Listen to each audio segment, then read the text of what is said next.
longtime family friend of both Edward and Stacy, and the proud Nina of Linus. I stand here before you all this evening at the request of Lord and Stacy to say a few words.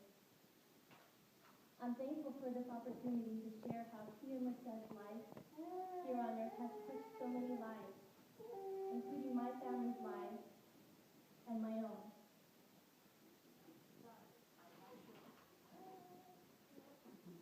My family had the great privilege to share some of the pregnancy journey with her parents in Linus the past 5 months or so.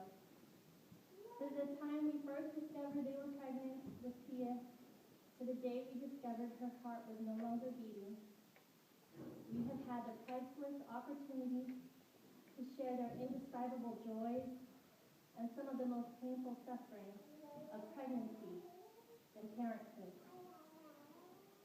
I hope to share in a few moments how the gift and life of Tia Merced testifies to great love. Tia Merced's life was a witness to one, the happiness found in being open to life.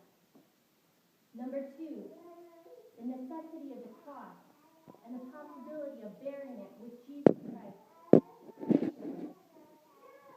Number 3, the value and virtue of religious piety. Number 4, the greatest attribute of God, divine mercy.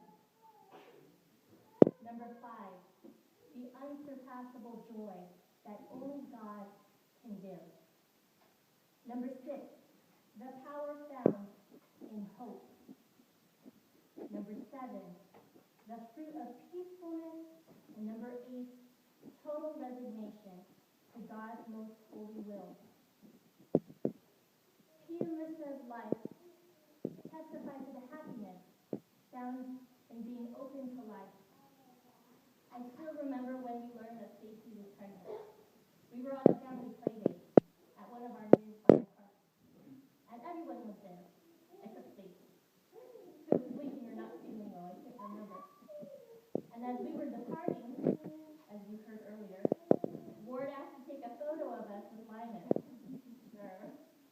As he got ready to take the photo, she surprisingly announced, "Stacy's pregnant!" We were so thrilled for them that their family was growing and that Linus was going to have a sibling. That picture and others like it are worth 1,000 words. Tia Merced's life testified to the necessity of embracing our crosses and the possibility of bearing them patiently with Jesus Christ. During the Lenten season, Stacy and Ward shared how Tia had a high probability of having birth defects. Ward and Stacy remained faithful throughout the entire pregnancy, choosing life no matter what. And you don't hear that often. It was a beautiful testament to their faith in God and in the sanctity of human life from conception until natural death. Tia Merced's life testified to the value and virtue of religious piety. We joined Ward and Stacy in their prayers and offered Mass for Tia's healing. At their request, my husband, Deacon Dennis, celebrated the rite for the blessing of a child in the womb at one of the earlier Lenten breaking bread gatherings, where a bunch of young adult married couples and their children would get together to read the upcoming Sunday's readings, discuss them, and have fellowship. We soon discovered that Ward and Stacy chose the name Tia, which is of Latin origin, which means pious, reverent. It was chosen and shared with us at the last breaking bread event, the Thursday before Palm Sunday. At that same day, we discovered more sad news about Tia's condition, and were reminded of our Blessed Mother's great suffering as she saw her son suffer and die for all of us on the cross. The cross seemed to get heavier and heavier, and yet by the grace of God, Stacy and Ward remained joyful, faithful, and strong in their faith. Even in the midst of all the suffering, they still managed to smile and joke around. I remember how Stacy tried to convince Ward to also name Tia Rosario. after Our Lady of the Rosary. But Ward wasn't convinced. I tried to persuade him too, but it didn't work.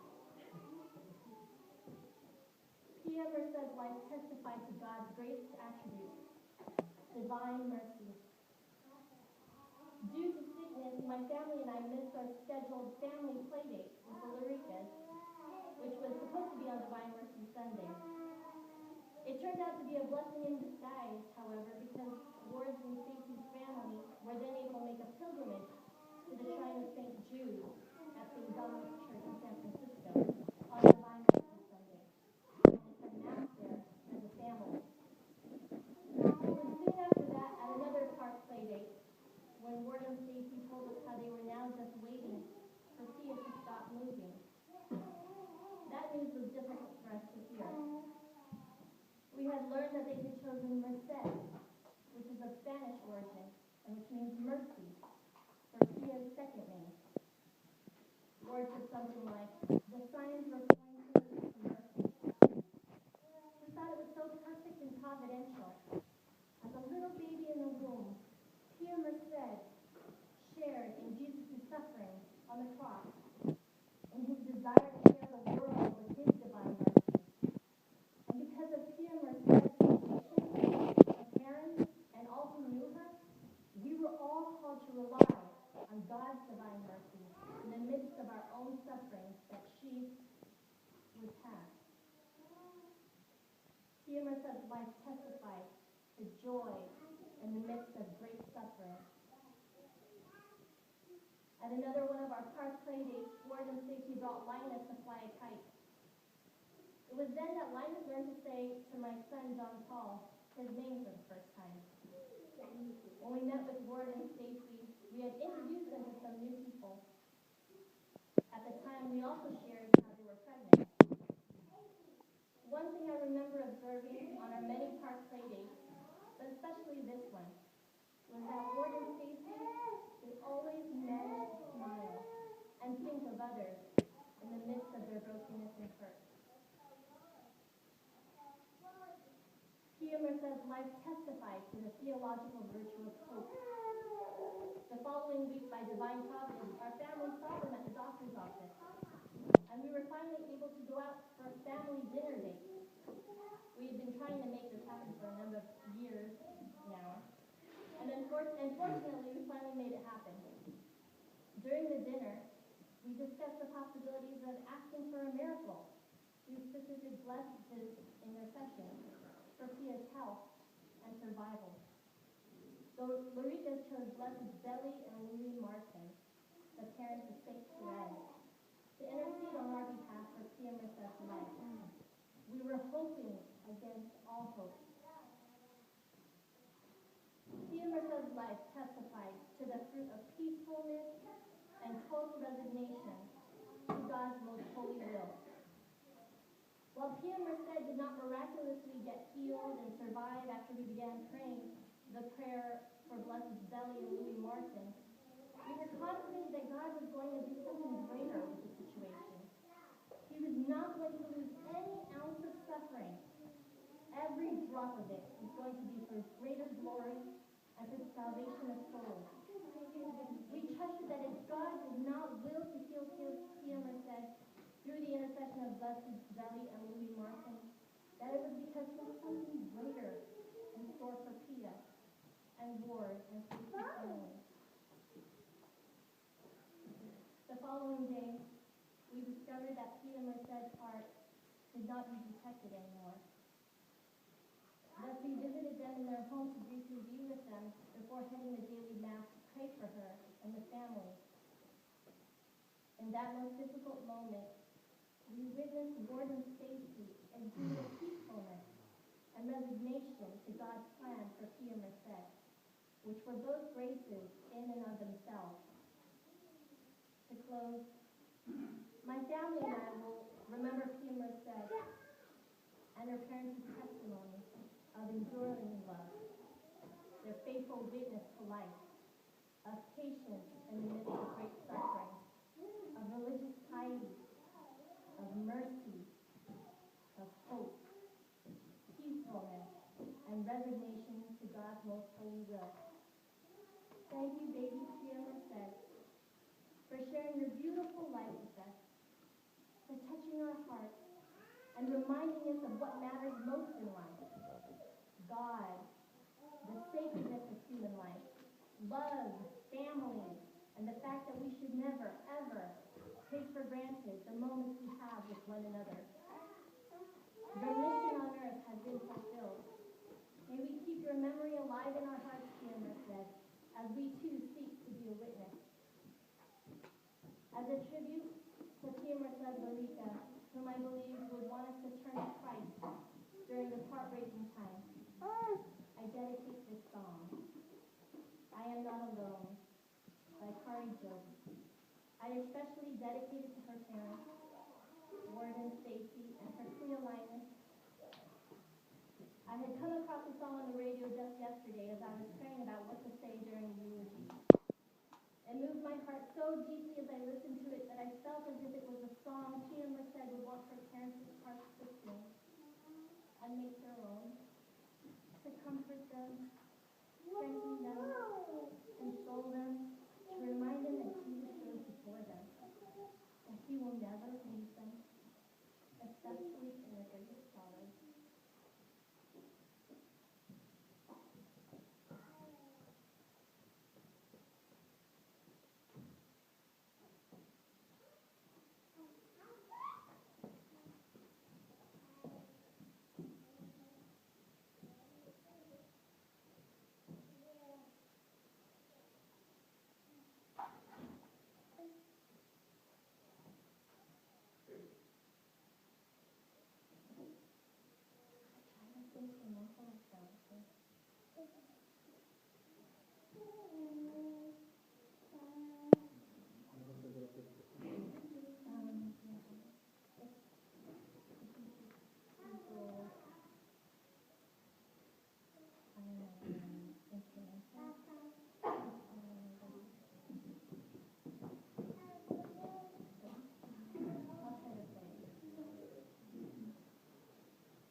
When I walk through deep water, I know that you will be with me. When I'm standing in the fire, I will not be overcome. Through the valley of the shadow, I will not fear. I am not alone. I am not alone.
You're my strength.